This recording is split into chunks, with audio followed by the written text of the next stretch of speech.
Torque on a dipole in uniform electric field. जब ये word आता है यूनिफॉर्म इलेक्ट्रिक फील्ड का, जहाँ पे इलेक्ट्रिक फील्ड लाइन्स क्या होती है, इक्वल डिस्टेंस पर होती है, पैरेलल टू ईच अदर होती है। ओके, अब यहाँ पर let an dipole A B having the charge minus Q and plus Q is separated by distance two A is place in vacuum. Electric field मैंने show किया है, plus Q पर हमेशा फोर्स कहाँ लगता है, हमेशा in the direction of the electric field Q E, और माइनस क्यू पर जो फोर्स लगता है इन the opposite direction of the electric field, ये हो गया क्यू ही हो गया। Both forces Q E and Q E देखिए इक्वल इन मैग्नीट्यूड में बट अपोजिट हैं और डिफरेंट लाइन ऑफ एक्शन है, तो they will form A torque, they will form A torque.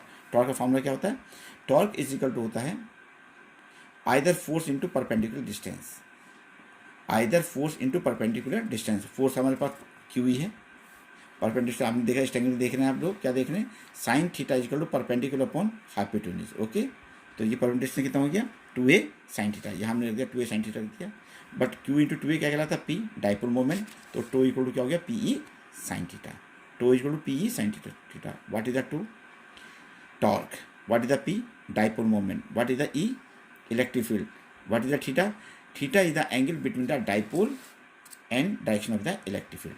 ध्यान से देखो, theta is the angle between the electric dipole with the direction of the electric field, दोनों के बीच angle कहलाता है। अगर वेक्टर फॉर्म कहता है तो vector tau equal to vector P cross vector, आपने पढ़ा होगा ए क्रॉस बी क्या होता है, ए बी साइन थीटा। अब यहाँ पर कभी कभी पूछ लेता है कि what is the direction of the torque, तो direction of the torque is given by the right hand rule. होती क्या है, that is perpendicular to vector P and vector ई।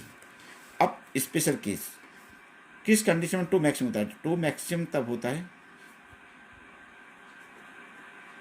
जब थीटा कितना होता है, 90 डिग्री। यानी कि अगर हमारा जो डाइपोल है वो इलेक्ट्रिक फील्ड के डायरेक्शन के जस्ट क्या जाए, पैरेलल हो जाए, तो उस कंडीशंस में हम कह सकते हैं कि टो की वैल्यू मैक्सिमम हो जाएगी, और because the sine 90 equal to 1, तो टो मैक्सिमम कितना हो गया, p हो गया। दूसरा वाला कंडीशन आता है हमारा स्टेबल इक्विलिब्रियम। ओके, ये बहुत इंपॉर्टेंट आर्टिकल्स हैं, ये पूरा ये कई टाइप से क्वेश्चन बोर्ड में आते रहते हैं मेरे मार्क्स के। इन स्टेबल इक्विलिब्रियम में हमेशा ध्यान रखना, डाइपोल जो होता है वो in the direction of the electric field होता है, तो उस कंडीशन में थीटा क्या लेते हैं, हमारे 0 डिग्री देते हैं। कॉस 0 की वैल्यू क्या होगी, सॉरी साइन 0 की वैल्यू 0, तो कितना हो गया, 0 हो गया। तीसरी कंडीशन आती है अनस्टेबल।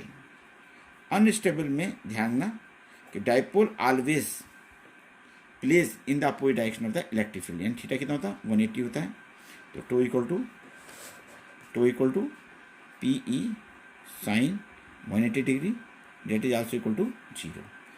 ये हो गया आपका स्टेबल, अनस्टेबल और परपेंडिकुलर, 3 कंडीशंस हैं which are very very most important for the examination point of view.